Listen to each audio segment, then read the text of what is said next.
Hi, I'm Lynda, a library technician with Tyrrell County Public Library, and welcome to Cooking with the Library.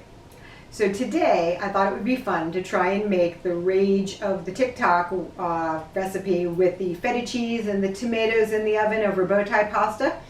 So let's get cooking. Okay, let's go through the ingredients. You've got a picture up on the screen and let's go through it. 2 containers of cherry tomatoes, 1 shallot quartered. Now I didn't have a shallot at the house, so I'm just using a regular old onion. I'll probably use about half of it. 3 cloves of garlic. I'm a big garlic lover, so I'm probably going to throw in more than 3 cloves, depending on how big the cloves are. A half a cup of extra virgin olive oil, some salt, some crushed red pepper flakes, and 1 8-ounce block of feta cheese. And they asked for fresh basil. I didn't have fresh basil and I didn't feel like going to the store, but I've got dried herbs. So I'm actually going to use some dried basil, and I like the mixture of oregano and parsley, so I'm throwing a little bit of that in also. We are going to set the oven at 400 degrees and then start putting everything together. So here we go. Okay, the first thing we are going to do is we are going to put the tomatoes into a baking dish.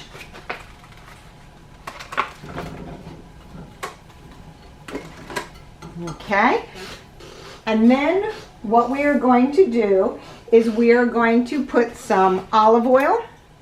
Now I know it says a half a cup of olive oil. I'm not big on throwing that much oil into my diet, so I just sprinkled it on. And then I'm going to put some salt, again just sprinkling it on top of the tomatoes. Pretty simple so far, right? Okay, the next thing we're going to do is we're going to take our feta cheese. We're going to take this big old block of feta and we are just going to stick it right in the middle. Nice and pretty. There you have it. All right. And now I'm going to add a little bit of olive oil to get on top of that feta.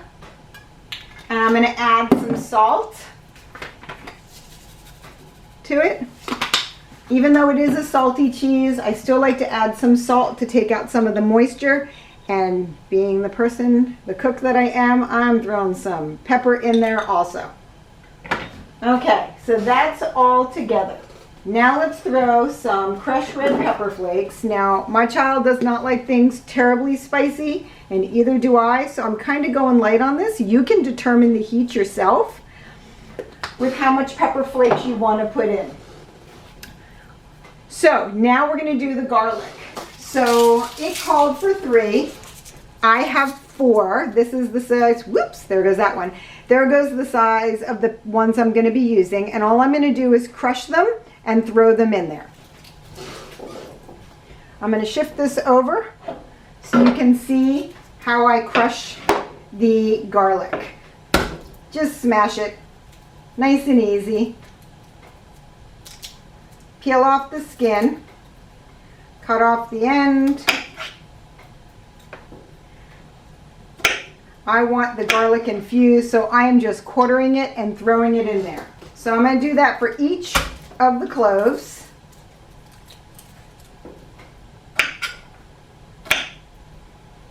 And I know, hot mess, but I'll deal with that stuff later. All right, and then now that this is all in, I am going to chop up a little bit of onion, about a half of what the onion that you saw in the picture. And I am going to put that in there as well. All right. Again, moving this off to the side. I'll clean this up after.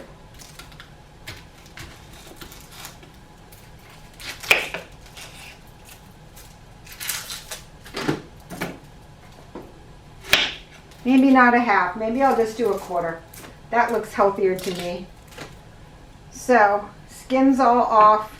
I'm going to chop it up into little pieces, not too little, and I'm going to put that in there also.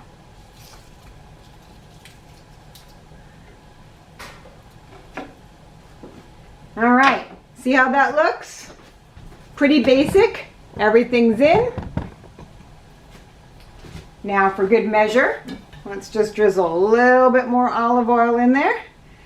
And then as soon as the oven beeps that it is ready, we're gonna pop this in.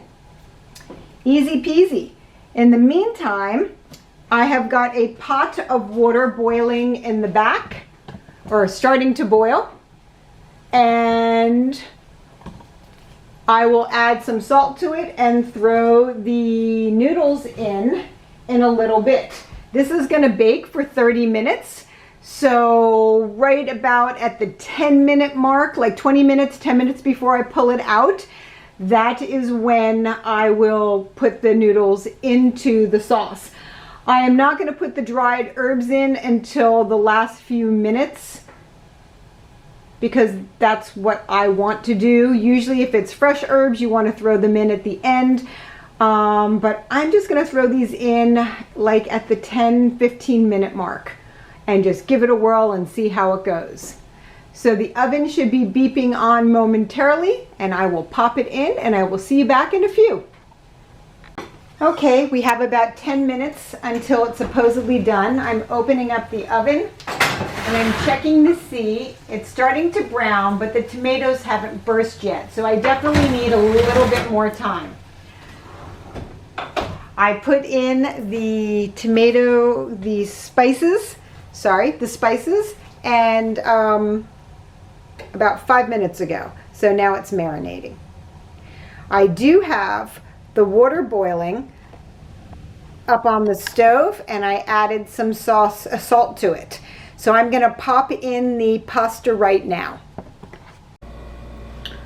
Okay, I just took it out of the oven. As you can see, it's browned, the tomatoes are burst, everything looks beautiful. So now I have got a potato masher, or my everything masher I call it. And what I'm gonna do, let's not get that too close, we are going to mash the tomatoes and the feta cheese all in together. Now anybody who knows me knows that my family pretty much puts spinach in everything. And you know, I didn't even think about that when I was talking about making this recipe for the library. This would be great to have spinach in. So I just checked my refrigerator and I have spinach in there. Of course I do. Somebody is saying that works for me. And so what I'm gonna do is, while this is so hot, I'm actually going to stir in some spinach. So I want you to see, this is what was left in my refrigerator. So now I'm just gonna put that in. I cut it in ribbons, and I think I have smashed all of the tomatoes, but the only way I can find out now is once I mix this up and see if there's anything. See, that one needs to get mushed a little bit more. I wish you could smell my kitchen. It smells so good. So your sauce is made. I'm going to do a little bit more mushing of this. I'm not big on big chunks of tomato. That's just me. Other people in my family I know don't have a care about that. But okay, I think this looks good. Now, the recipe on TikTok says that if you think this is too thick of a sauce, to take a half a cup of the pasta cooking sauce and mix it in. I don't know, this looks kind of liquidy to me. I don't think I do, but what I'm going to do to be on the safe side, let me get this out of here. What I'm going to do to be on the safe side is I am going to take a half a cup of the pasta liquid and just set it aside. If I can get some without noodles. Okay, and I'm just going to set it aside here. If I think I need it, then I will add it in. Oh my goodness, this smells so good. I can't wait to eat. All right, I'm going to check my noodles. Actually, I need this spoon to do that and see how they're doing.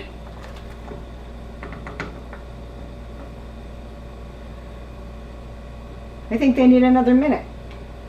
So I'm going to leave them in for a little bit more. Let's flip that one back in. And then I'm gonna plate up and show it to you. I'm gonna drain the pasta and then I'll show it to you. Hi there, it is freshly plated.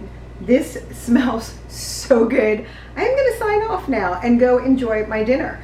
So, thank you for joining me, Lynda, with Tyrrell County Public Library, and for sharing this time with me with cooking with the library. Yes, there is some garlic bread, because any Italian will be eating pasta like this with some bread for dipping. And I'm gonna go eat. Thanks so much for joining me. Have a great night. Bye.